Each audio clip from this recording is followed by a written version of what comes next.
In the dying light of the Roman Republic, when the gods seemed deaf and the Senate trembled under the weight of ambition, a single voice rose above the storm. Marcus Tullius Cicero, born not of noble blood, but of restless intellect, forged his power not from the sword, but from the art of persuasion. His words could move armies without marching, crown kings without coronation, and destroy tyrants without blade or shield. Yet in the end, they would become the instruments of his doom. Rome was a city devouring itself, its marble temples whispering of virtue, while its streets drowned in deceit. Senators traded loyalty for gold, generals carved the republic into fiefdoms, and amidst this decay stood Cicero, philosopher, statesman, and the last true guardian of republican ideals. He believed that reason could tame power, that justice could outlive the mob, that the pen could halt the march of tyranny. But the empire that rose from Rome's ashes would remember him not as a victor, but as a warning. The city of Rome was not built on stone alone. It was built on voices, on the thunder of orators whose words shaped legions and laws, whose tongues could stir rebellion or silence truth. Among them rose one man who understood that power was not merely held in the hand, but spoken into existence. Marcus Tullius Cicero, born in 106 BCE in the small Apennine Hills southeast of Rome, was a man outside the noble bloodlines that ruled the city. Yet his ambition was Roman in its hunger.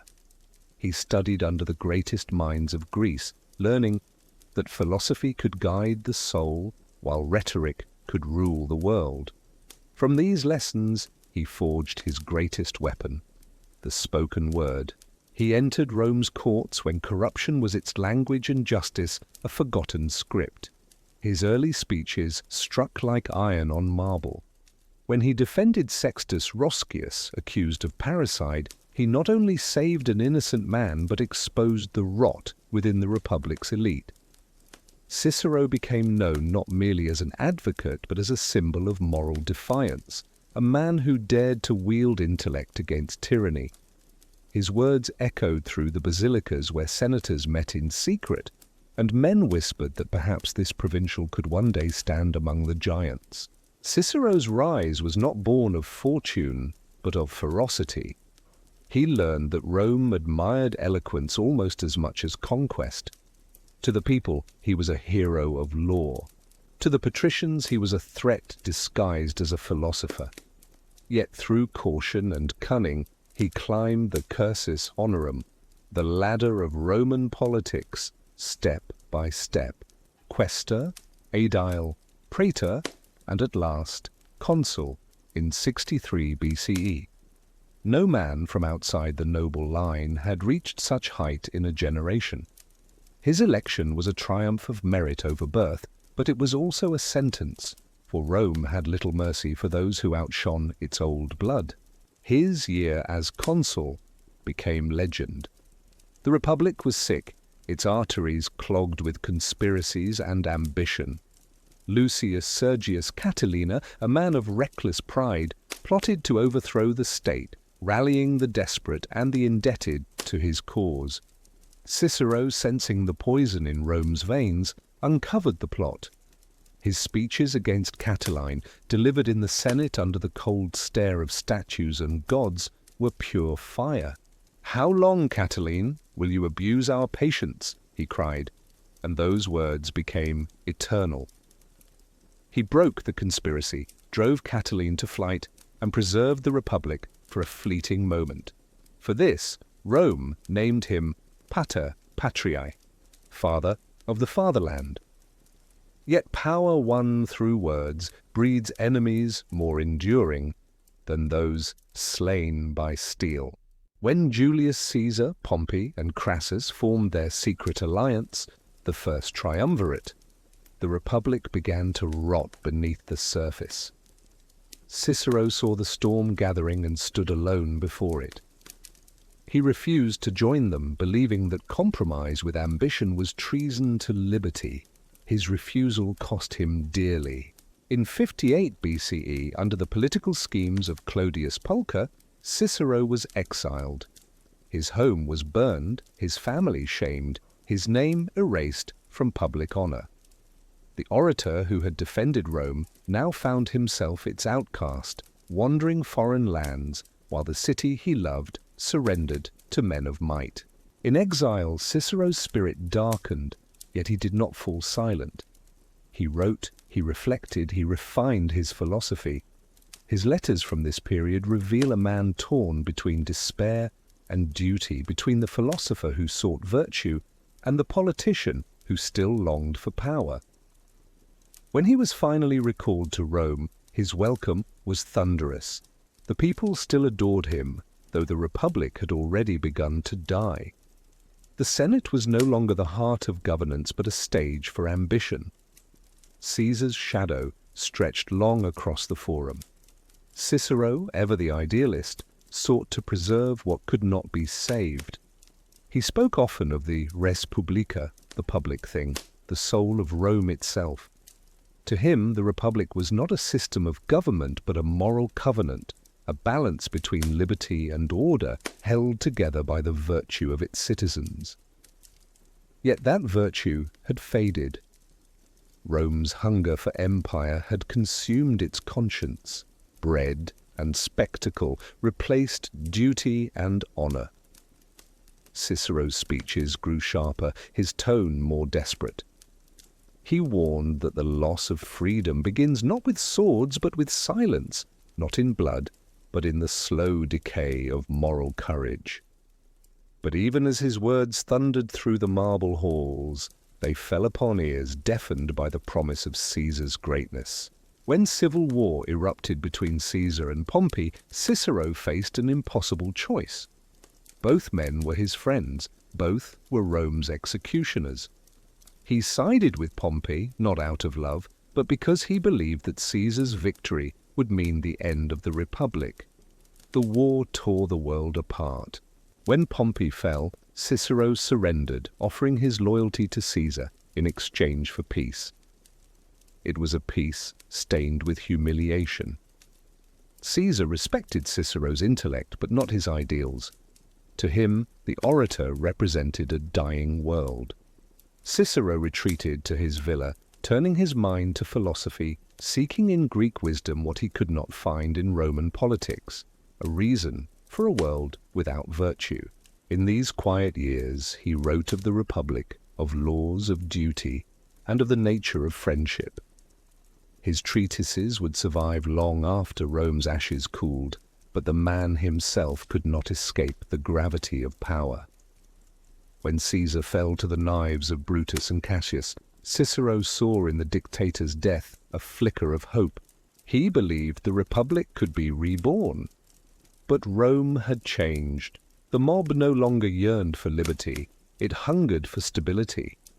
And in that hunger rose a new master, the young Octavian, Caesar's heir, and Mark Antony, the soldier of ambition. Between them, Cicero saw the shadow of tyranny deepening once again. The Senate became his battleground once more. He launched the Philippics, a series of speeches denouncing Antony as a threat to Rome, as the new Catiline, the destroyer of liberty. His words once again ignited the people, but this time his voice echoed in a hollow chamber. The Republic had no defenders left, only spectators. Cicero's eloquence was now a relic, a ghost of what Rome had been. As Antony's legions advanced, Cicero's fate was sealed. The triumvirs, Antony, Octavian, and Lepidus, declared proscription. His name appeared on the death lists. On a cold December morning in 43 BCE, Cicero was captured as he tried to flee the city. His servants wept, but he met his killers with calm. He bared his neck and said, "There is nothing proper about what you are doing, soldier, but do try to kill me properly." The blade fell, and with it ended the last voice of the Republic. His hands and head were displayed in the forum, nailed where he had once commanded the hearts of men. The people stared, silent and broken, as the Republic breathed its final breath. Yet his death was not an end. His words endured, written on scrolls, whispered through centuries, studied by rulers and rebels alike. He became a martyr of intellect, a symbol of reason-defying empire. Cicero's Rome was lost, but his ideals transcended it. From the ashes of tyranny, his philosophy on law, duty, and the moral life would shape the thought of generations to come, from Augustine to the founders of the modern republics. The man who could not save his world had, in his failure, taught the next how to build theirs. Thus the story of Cicero is not merely one of ambition or tragedy, but of endurance.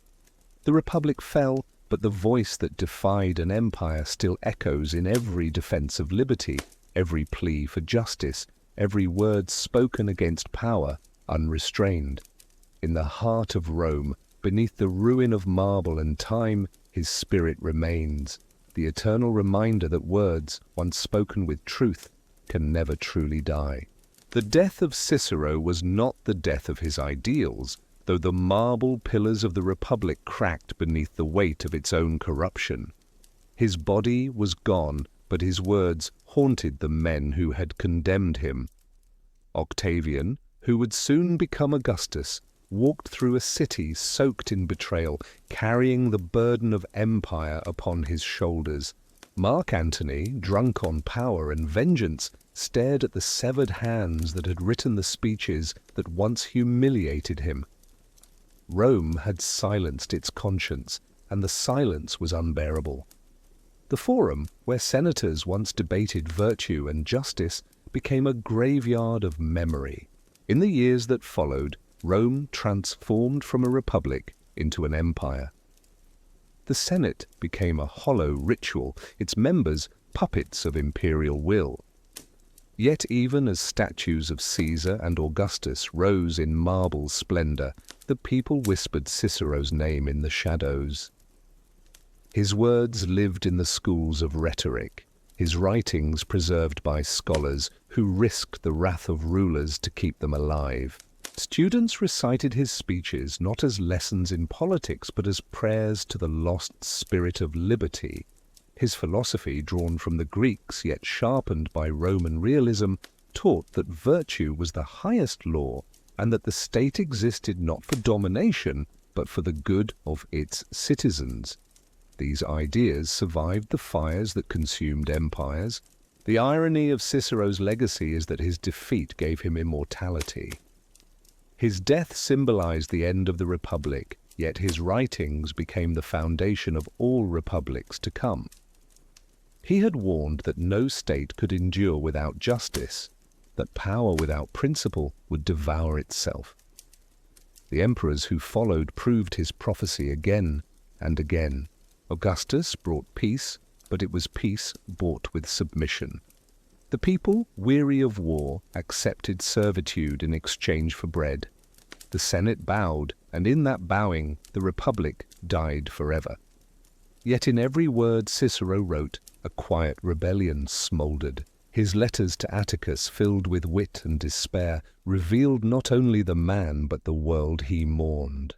As the empire expanded, philosophers and thinkers revisited Cicero's moral vision. Seneca admired his clarity, though he served under Nero. Plutarch, centuries later, chronicled his courage with reverence. His thought bridged the chasm between Greek reason and Roman duty. He believed that the greatest empire a man could rule was the empire of his own soul. That belief became the foundation of the Stoic spirit that guided statesmen long after his bones turned to dust. Cicero's vision of the Republic endured like an ember buried beneath ash, waiting, patient, indestructible. Beyond politics, his influence shaped the moral imagination of Rome. In an age when the sword was worshipped, he dared to teach that reason was the truer weapon. His treatises on friendship and duty transformed the way Romans saw themselves. Friendship, he said, was born not of convenience, but of shared virtue. Duty was not obedience to rulers, but to justice itself. Even his enemies, men who once mocked his caution or envied his fame, could not escape the gravity of his thought. Mark Antony may have silenced his voice, but he could not silence the echo that spread through generations. Rome itself began to fade, not in fire, but in forgetfulness.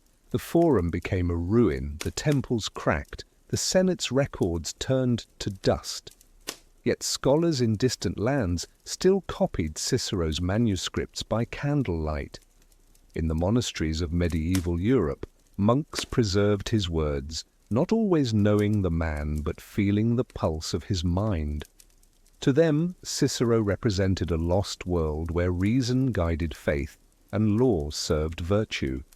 When darkness engulfed the old world, his light became a faint, enduring spark. Centuries later, when Europe awoke from its long night, it was Cicero's voice that scholars and revolutionaries heard. The Renaissance rediscovered him, not as a relic, but as a teacher. Petrarch wept over his letters as though mourning a friend. The humanists drew from his writings the belief that intellect and morality were the twin pillars of civilization. To them, Cicero was the bridge between ancient honor and modern conscience. His Latin became the standard of learning, his ideals the measure of civic virtue. The orator of Rome became the silent mentor of nations, yet unborn. When the age of republics dawned again, his ghost returned to guide them. The founders of modern democracies across oceans and centuries carried his words in their hearts. John Adams and Thomas Jefferson quoted him in their letters. His ideas on natural law, the balance of power, and the moral duty of the state found new life in the founding documents of nations that sought freedom after tyranny. Cicero had become more than a Roman. He had become a universal voice. The republic that died beneath his eyes was reborn in the minds of men who refused to let power rule without justice. But what was it that made Cicero endure when empires fell? It was not merely his eloquence, though his speeches were music carved into time. It was his unshaken belief that truth mattered, that words could preserve the soul of a civilization even when its body had perished. He had no illusions about men. He knew their weakness, their hunger, their capacity for betrayal. Yet he still believed in the possibility of virtue. That belief made him dangerous to tyrants and indispensable to thinkers. Cicero was not perfect. He was vain, ambitious, and often fearful. But he was human in a world that had forgotten how to be. In the end, Cicero's legacy was not carved in marble or proclaimed in triumph. It lived in the fragile endurance of the written word. His letters, scattered across time, reveal a man wrestling with the same demons that haunt every age: corruption, cowardice, and the seduction of silence. He chose to speak, even when speaking led to death. That choice made him immortal. When the winds of empire blew across centuries, his words traveled farther than any legion. From the ashes of Rome to the dawn of modernity, his voice carried one message: the defense of reason against power, of justice against fear, of conscience against the noise of conquest. Now, when we walk among the ruins of the Forum, where weeds grow between broken stones and the echo of ancient debate lingers like a ghost, we are reminded that civilizations rise and fall, but ideas endure. Cicero's marble has crumbled, but his mind remains intact, pulsing through the veins of history. His tragedy was Rome's tragedy, the victory of might over virtue, of empire over liberty. Yet his triumph was eternal, for he proved that even in defeat, the voice of truth can outlast the roar of empires. So remember the man who stood against the tide, who believed that words could save a world. Cicero, the orator who defied generals, the philosopher who defied despair, the politician who dared to dream of justice. His story is not only Rome's, but ours. As long as men wield power without wisdom, his warnings remain alive. The fall of the Forum was not merely the end of a city, but a reflection of what every society risks when it forgets the cost of silence. Until next time, stay safe and see you in the next history.